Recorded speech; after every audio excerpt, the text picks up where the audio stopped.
Olá, seja muito bem-vindo, muito bem-vinda a mais um super episódio do podcast que a gente faz aqui com muito prazer no Estúdio Inspiração, que traz personalidades, pessoas que nos ajudam a nos manter inspirados.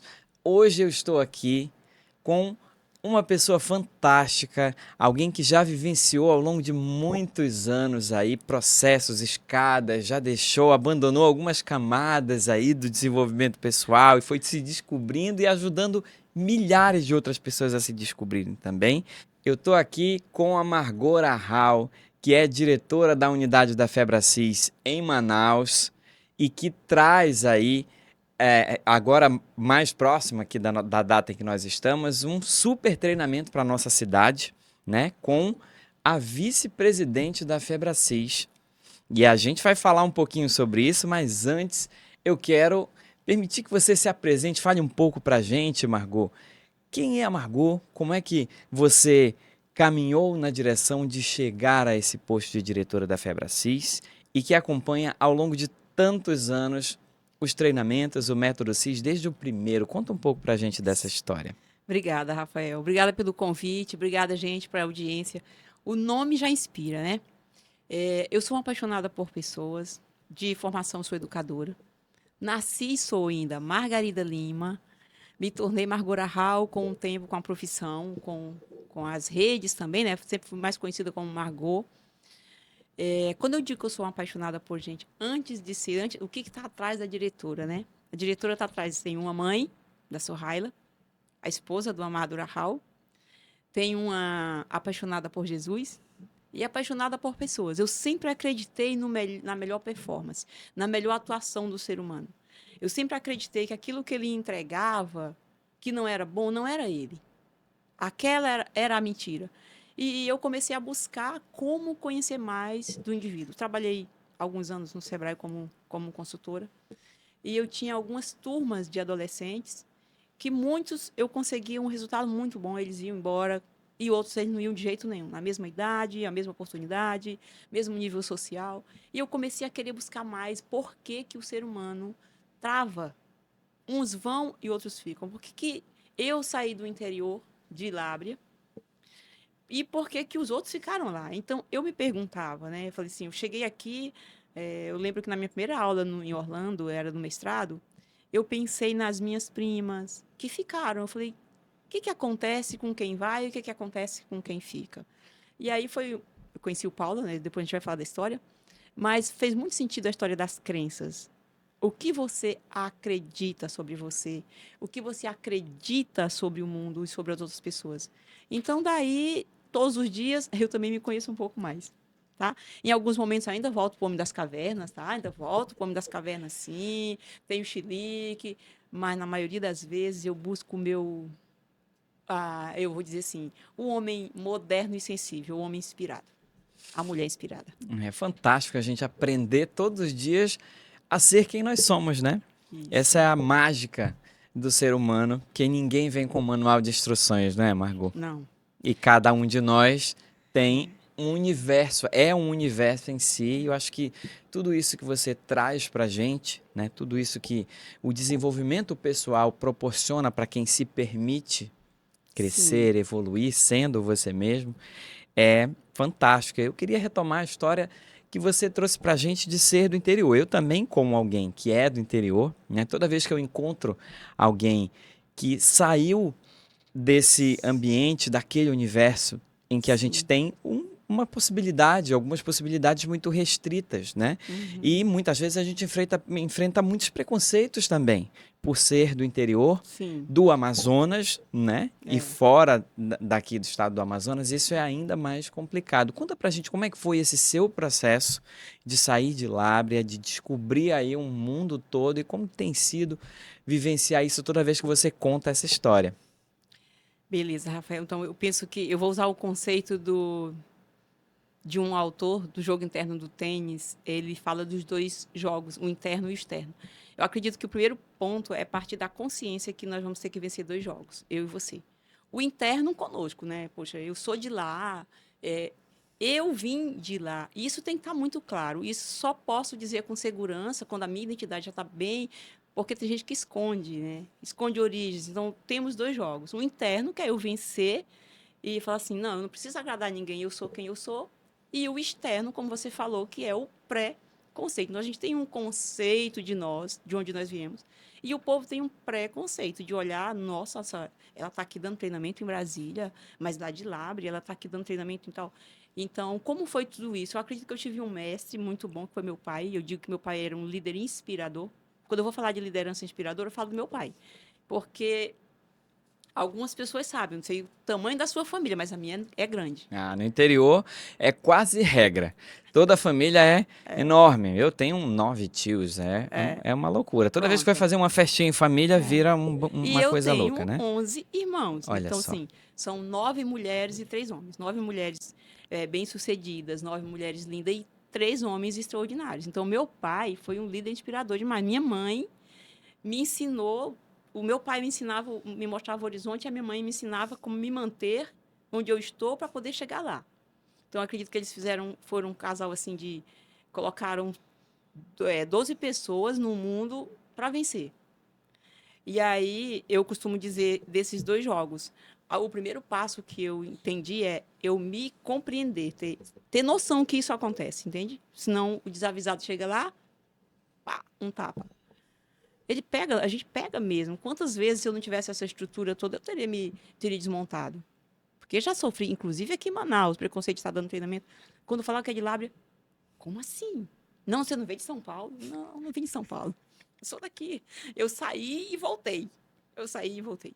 Então, essa história como diria, subir o degrauzinho um por um, sabe? Compreender a base, se estabelecer e colocar mais o pé. E como foi que você encontrou e conheceu o Paulo nessa caminhada, nessa subida de degraus aí? Então, o Paulo também é um apaixonado por gente.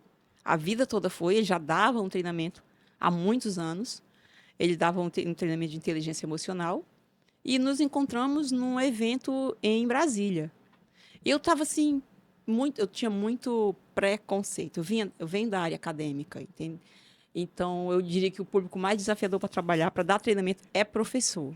Que acha que, muitas vezes, eu achava que eu sabia. E aí eu cheguei lá e o treinador estava dando muitos conceitos, mas eu quero, cadê a base científica? Cadê o livro? Não, não tem, não, então não vale. E estava muito frustrada, né? E aí eu desci e eu vi um rapaz no mesmo evento que fazia muitas perguntas. O Paulo ele estava passando pelo mundo todo para trazer o melhor conceito de desenvolvimento humano. Então ele estava ali para isso. Eu olhei para ele, eu mapeio a sala quando eu chego para ver com quem que eu vou sentar. Aí eu falei assim, rapaz, eu acho que é bom. E aí eu me aproximei primeiro da Camila, que é muito direta. Aí eu falei, gente, vocês estão gostando desse treinamento? Ela, amiga, pega o que bom, o que é bom, o que não é bom, joga fora. Direta e simples e direta. Tá. Então lá o Paulo olhou para mim e falou assim, eu sei o que você está buscando. Eu criei um método de desenvolvimento humano que trabalha o lado racional do cérebro e o emocional. Ah, interessante. Fala mais. Sentamos, conversamos em minutos. Eu fechei uma parceria com ele para ele fazer o primeiro CIS em Porto Velho. Olha só. 100 pessoas, e de lá para o mundo. Então, até hoje, o Paulo é uma inspiração para mim, é um professor para mim. Sempre existem momentos com o filho, amigo, o que eu faço? Camila, assim, Camila virou coach, minha cliente coach. Foram 3 processos já, mas eu acredito, a via continua. Eu aprendo com eles muito. O Paulo sempre que a gente senta, eu saio de lá com algo para mudar. Fantástico, né? Sempre que eu sento com ele. E até hoje, cada dia eu conheço um Paulo mais profundo, mais natural. Isso é tão bom, né? Quando a gente admira as pessoas com as quais a gente constrói o Sim. mundo que a gente gostaria todos os dias, porque isso é uma batalha diária, né, Margot? Acho fantástico. E é por isso que esse estúdio se chama Inspiração, porque a gente traz Eu gostei desse luz nome muito. sobre essas histórias, como a sua, como a de tantas pessoas que estão aí no mundo para fazer a diferença, afinal, do que valeria a pena, né? Se a gente não Sim. viesse para fazer a diferença na nossa existência e das pessoas com quem a gente convive também.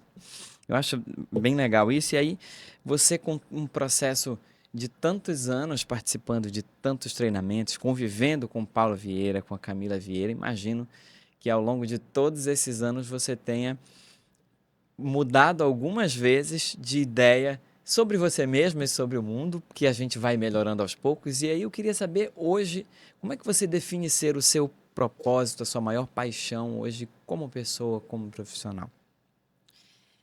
Eu, como eu falei, sou muito apaixonada por Jesus e os ensinamentos dele, né? Então, para mim, o evangelho é o que me inspira mais, a forma como ele lidava com as pessoas, a forma leve que ele trazia, a forma bem-humorada, a forma alegre até. Então, o meu propósito, eu acredito que sempre foi, eu acredito que todo mundo, né, Rafael? Eu falo assim, quando fala de propósito, eu falo de gente. É você para o outro. Missão é você seguir como você vai fazer o propósito acontecer.